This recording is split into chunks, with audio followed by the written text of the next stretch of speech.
台湾体育运动大学韵律体操的选手到各校去表演，互开学即天充满活力。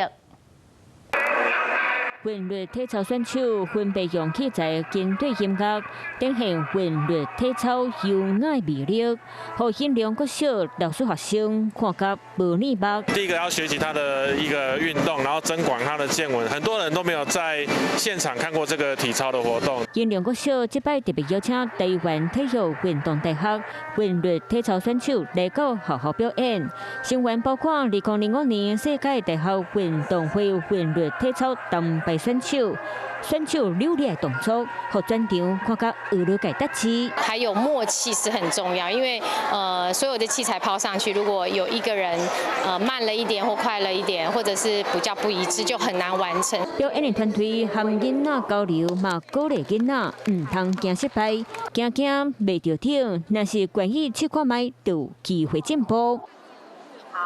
你好，我是宋彦明。想掌握最及时的新闻资讯吗？赶紧订阅、按赞、开启小铃铛，锁定华视新闻 YouTube 频道。